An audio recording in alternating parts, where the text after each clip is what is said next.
பொன் மாணிக்கவேல் மீது 13 பிரிவுகளில் சிபிஐ வழக்கு பதிவு செய்திருக்கிறது. அண்மை செய்தியாக பார்த்துக் கொண்டிருக்கிறோம். பொன் மாணிக்கவேல் மீது 13 பிரிவுகளில் சிபிஐ வழக்கு பதிவு செய்திருக்கிறது.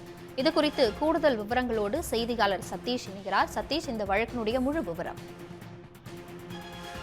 திருநெல்வேலி மாவட்டம் பழமூர் உள்ள கோவிலில் கடந்த 2005ஆம் ஆண்டு 13 ஐம்பொன் சிலைகள் திருடு போயின. அதில் 6 சிலைகள் விருதுநகர் மாவட்டம் ஆலப்பட்டியில் கடந்த 2008ஆம் ஆண்டு கண்டுபிடிக்கப்பட்டது.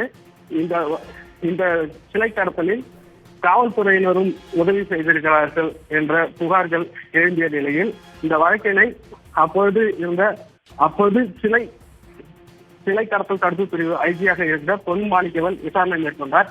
அவரது விசாரணையில் துணை காவல் கண்காணிப்பாளராக இருந்த காதர் பாஷா மற்றும் சுப்புராஜ் ஆகியோர் கைது செய்யப்பட்டனர். இந்த கைதை எதிர்த்து காதர் பாஷா அவர்கள் நீதிமன்றம் சென்றார். அப்போது காதர் பாஷா நீதிமன்றத்தில் தீனதயாள் சிலை கடத்தலில் முக்கிய குற்றவாளியான தீனதயாளனை தப்பிக்க வைக்கவே அவருடன் சேர்ந்து தன்னை பழிவாங்க பொன் மாணிக்கவேல் என் மீது பொய் வழக்கு செய்திருக்கிறார். எனவே இதன் மீது சிபிசிஐடி விசாரணை மேற்கொள்ள வேண்டும் என நீதிமன்றத்தில் கோரிக்கை வைத்தார். இந்த வழக்கை விசாரித்த நீதிபதி பொன் மாணிக்கவேல், காதர் பாஷா ஆகிய இருவரும் ஒருவர் மீது ஒருவர் குற்றச்சாட்டுகளை வைத்துள்ளனர். சிலை கடத்தல் தொடர்பான உண்மை வெளிவர வேண்டுமென்றால் சிபிஐ விசாரணை தான் சரியாக இருக்கும் என்று உத்தரவிட்டனர். அதேபோல் சிபிஐ விசாரிக்க வேண்டும் என்றும் அவர்கள் உத்தரவிட்டனர். அதன் அடிப்படையில் பொன் மாணிக்கவேல் மீது சிபிஐ இன்று அவரது வீட்டில் சோதனை செய்தனர்.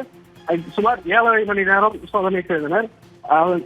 அதன் அடிப்படையில் சிபிஐ 2 தினங்களுக்கு முன்பு பொன் மாணிக்கவேல் மீது சிலை கடத்தல் அதன் சார்ந்த குற்றங்கள் சார்பாக பொன் மாணிக்கவேல் மீது 13 பிரிவுகளின் கீழ் வழக்கு பதிவு செய்துள்ளது. சன் நியூஸ் வாட்ஸ்அப் சேனலை ஃபாலோ செய்யுங்கள். QR கோடை ஸ்கேன் செய்து சன் நியூஸோடு இணைந்திருங்கள்.